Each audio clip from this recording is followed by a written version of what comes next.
Hello friends, welcome back to my channel. तो आज एक बहुत ही इम्पोर्टेंट टॉपिक डिस्कस करेंगे। ये इम्पोर्टेंट के साथ साथ ये इंटरेस्टिंग भी है।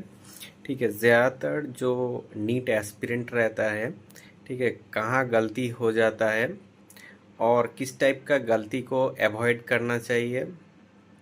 और जो ये ड्रॉप आउट देने के बाद मतलब ट्वेल्थ पास आउट के बाद, ठीक है, जो ड्रॉप देते हैं, ड्रॉप कितना साल तक ये ड्रॉप देना सही है, ठीक है, कितना इयर्स एक्चुअली सही है, उसके बाद मूव ऑन करना चाहिए या कुछ दूसरा क्या प्लानिंग है, वो मैं आज वीडियो के आगे में डिस्कस करने वाला हूँ। तो एकदम रूट कॉज से समझेंगे कि कहाँ फॉल्ट होता है, ठीक है, और किस टाइप का गलती को अवॉइड करना चाहिए। अगर ये चीज़ अगर कर लिया तो एक फेलियर और सक्सेस के बीच में जो गैप है, ठीक है, उस गैप को तुम लोग कम कर सकते हो और सक्सेस मतलब मिलेगा ही मिलेगा सक्सेस। ठीक है, तो पहले बात तो ये है कि जब तुम लोग ट्वेल्थ मतलब जब टेंथ टेंथ में हो, ठीक है, टेंथ का बोर्ड एग्ज़ाम देने वाले हो, तभी मतलब तुम लोगों के पास एक क्लैरिटी होना चाहिए कि मुझे जाके इलेवेंथ में सपोज़ साइंस लेना है। इसके लिए तो साइंस लेके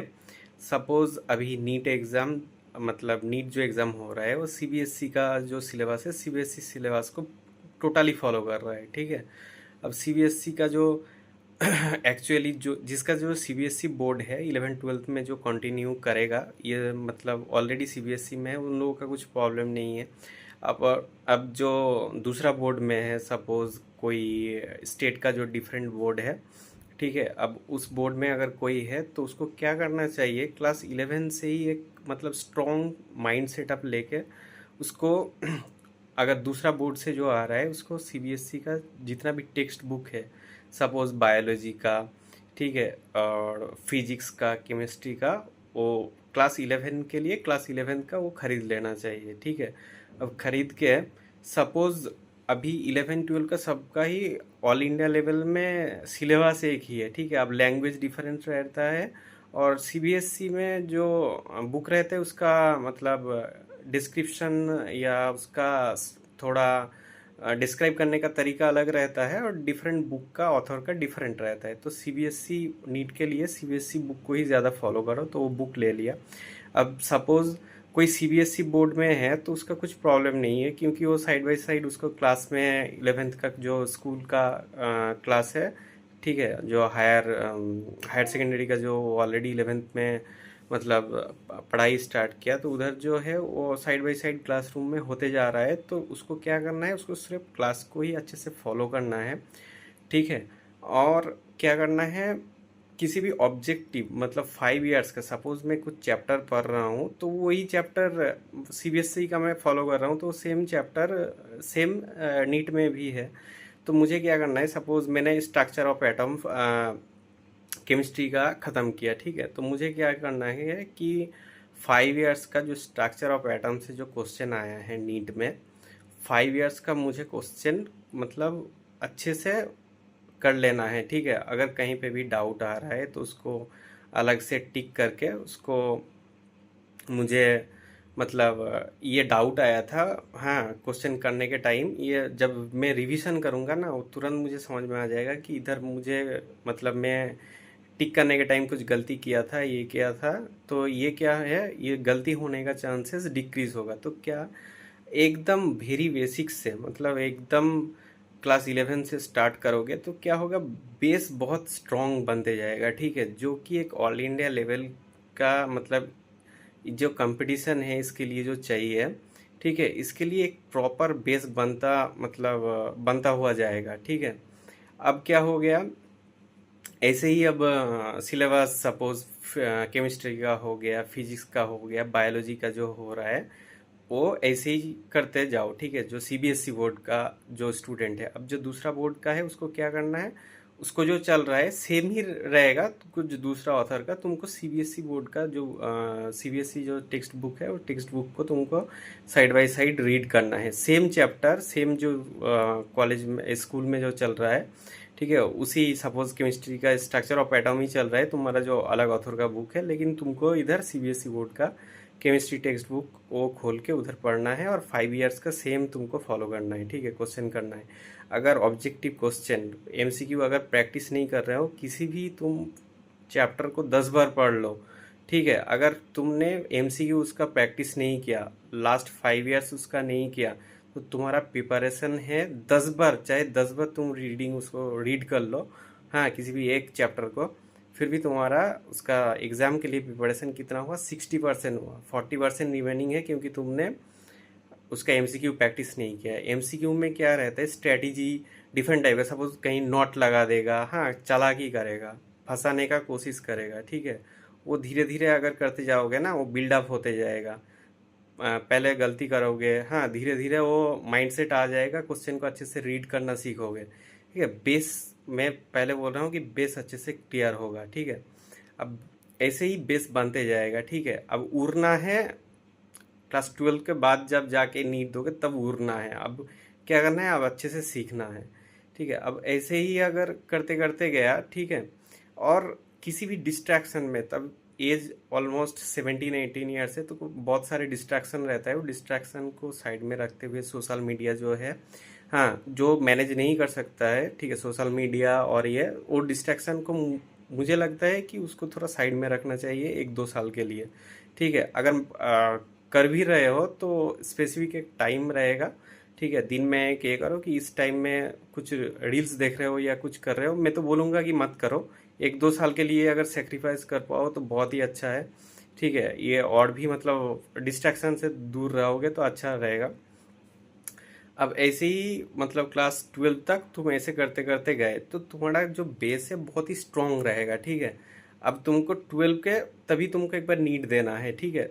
फिर भी अगर उसी टाइम अगर हो सके, ठीक है, ये जब कर रहे हो ऑनलाइन किसी भी, अभी तो बहुत सारे ऑप्शन आ गया, ठीक है। अब ऑनलाइन तुम किसी भी एक पर्टिकुलर किसी कोर्स को तुम ले लो, ठीक है, जिधर तुम एमसीक्यू या कुछ वीडियो वीडियो तो आजकल यूट्यूब में बहुत सारे अवेलेबल है, ठीक है, उधर से देख के उधर भी तुम प्रैक्टिस कर सकते हो। तो 12 तक जो एक बेस हो गया, एक बहुत ही स्ट्रांग बेस हो गया। सपोज तुमको करंट ईयर में भी अगर बैठ के, सपोज जिस साल तुम 12 का बोर्ड एग्जाम दे रहे हो उसी ईयर अगर नीट के लिए बैठ रहे हो, इस इतना प्रैक्टिस करने के बाद भी अगर मिलने का चांस बहुत ज़्यादा है, ठीक है, इतना अच्छे से करोगे तो मतलब 2 साल मिला और बेस अच्छे से क्लियर हुआ तो एक बहुत बड़ा एडवांटेज हो जाएगा। तो पहले ईयर में ही तुमको मतलब अगर नहीं भी मिला ना तो अच्छा मतलब एक इम्प्रूवमेंट देखने के लिए मिलेगा दूसरे स्टूडेंट से, हाँ, जो कि तुमको कई स्टेप मतलब फॉरवर्ड लेके जाएगा, ठीक है। तो ये एक हो गया। सपोज अब 12 के बाद नहीं हुआ, ठीक है, फिर भी एक अच्छा मतलब शुरुआत मिल गया था, तो एक ईयर जब ड्रॉप दे के जब मतलब कहीं पे भी कोचिंग लेके अगर तुम नीट देने के अब कोशिश करोगे, तब क्या है, ऑलरेडी तुम्हारा बेसिक क्लियर है, ठीक है। अब क्या है, जो उधर तो एक तो कोचिंग में बहुत स्पेस रहते, तो उस स्पेस के साथ तुम मैच कर पाओगे, ठीक है, कॉन्सेप्ट अच्छे से समझ में आएगा क्योंकि ऑलरेडी बेसिक क्लियर है। तो उतना तुमको झंझट या उतना प्रेशर नहीं लगेगा, ठीक है, उस जर्नी को तुम एंजॉय कर पाओगे। तो अभी जो 1 साल में हो मतलब जाके जब दोगे ना तो बहुत ही ज़्यादा चांस रहेगा, 90%, 90 to 100% चांस रहेगा उस एग्ज़ाम को क्लियर करने में, मतलब क्लियर हो जाएगा, ठीक है। अभी सपोज इसके बाद भी 90 to 100% चांस से हो जाएगा, अगर इतना कुछ 11-12 में कोई बेसिक क्लियर करके जा रहा है उसके बाद भी अगर 1 साल ले लिया, हाँ, तो 100% चांस है उसका हो मतलब हो जाएगा, ठीक है। अगर इसके बाद भी आजकल मतलब बहुत पैंतरा आ गया, ठीक है, हाँ, ये मतलब बोलना पड़ रहा है क्योंकि लास्ट ईयर जो नीट में हुआ है ग्रेस मार्क, हाँ, ये पहले बार कहीं नेशनल लेवल एग्ज़ाम में सुना है कि ग्रेस मार्क, ठीक है, ये चीज़ कितना तक सही है गलत है, ठीक है, ये सबको ही पता है, ठीक है। ग्रेस मार्क बोल के एक्चुअली क्या है, इसको इसके ऊपर कोई जाके डायरेक्ट बोल भी नहीं सकता है या मतलब प्रोटेस्ट भी नहीं कर सकता है ठीक से कि हाँ कुछ गलत गलत हुआ है, मतलब ऐसा एक रीज़न दे दिया ना जिसके ऊपर कुछ बोल भी नहीं सकते, ठीक है। अगर इतना ही है इतना बड़ा लेवल पे तुमको एग्ज़ाम लेना है, ठीक है, तो एक अच्छा सा सेटअप रेडी करना है। ऐसा एक तो खुद का प्रिपरेशन के साथ मतलब बिजी रहना, उसके बाद एग्ज़ाम दे के आके प्रोटेस्ट करके ये करना, ये एक स्टूडेंट के लिए बहुत ही ज़्यादा हो जाता है। चैनल पे अगर न्यू व्यूअर्स हो तो चैनल को सब्सक्राइब कर लेना, ताकि मैं और भी मोटिवेट रहूँ इस टाइप का कंटेंट बनाने के लिए। और किसी भी प्रकार डाउट हो तो मुझे कमेंट सेक्शन में पूछ सकते हो। सपोज़ ये सब करते हुए भी लास्ट में जाके अगर नहीं मिला, बाई चांस, मतलब रेयर केसेस में बहुत ज़्यादा ही गलती, मतलब ज़्यादा ही ख़राब तुम्हारे साथ हुआ है, ठीक है, तुमको नहीं मिला है, फिर भी अगर बहुत ही चाहते हो कि हाँ मुझे नीट एमबीबीएस ही करना है, तो और एक साल, ठीक है, और एक साल के लिए ट्राई कर सकते हो। और एक साल तो 2 ईयर, मतलब 12th एग्ज़ाम के बाद 2 ईयर का हो गया, ठीक है। अब इस मतलब इसमें हो जाना ही चाहिए, ठीक है। अगर दो सेकेंड ईयर में जाके इतना कुछ करके अगर नहीं हुआ, ठीक है, तो इसका चांसेस बहुत ही घट जाता है।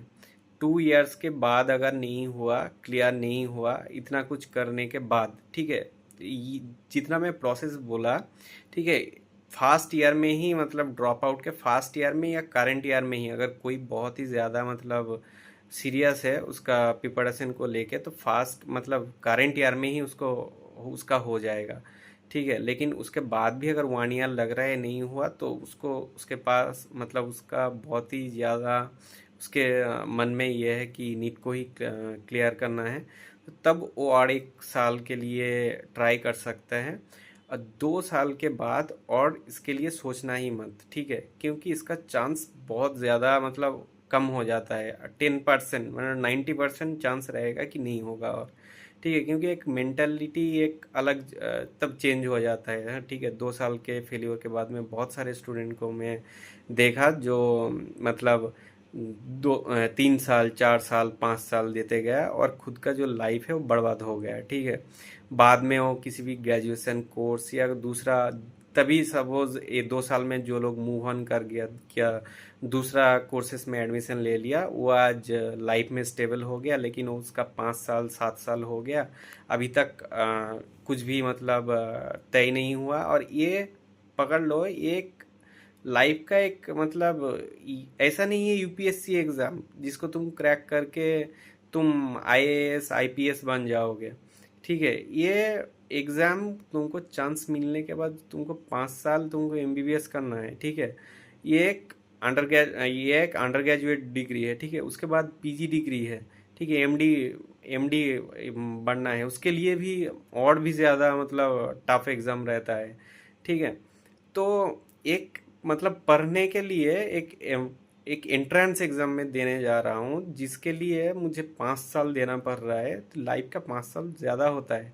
एक तुमको स्टेबल होके भी मतलब एक तुमको जॉब भी करना है, ठीक है। तुमको मतलब इनकम, सोर्सेस ऑफ इनकम भी लाना चाहिए। तो इसीलिए ज़्यादा 5 साल, 2 साल के बाद और ज़्यादा ट्राई मत करना, ठीक है। ये फिर भी पर्सनल चॉइस है, मेरा ओपिनियन है 2 साल के बाद ट्राई, चांसेस बहुत मतलब 10% चांस रहता है होने का, ठीक है। तो यही मेरा सजेशन था, ठीक है, जो नीट एस्पिरेंट है उन सब स्टूडेंट के लिए, ठीक है। वीडियो अगर हेल्पफुल लगा तो लाइक कर देना, चैनल में अगर न्यू व्यूअर्स हो तो चैनल को सब्सक्राइब कर लेना। कोई भी फार्मेसी रिलेटेड जीपैट, हाँ, नाइपर और न्यू ड्रग डिस्कवरी और भी कुछ गेट या नीट इसी टाइप का जो एग्ज़ाम रहता है, कुछ भी अगर अपडेट्स हो मैं चैनल में अपलोड करते रहूँगा, ठीक है। Thanks for watching and all the best.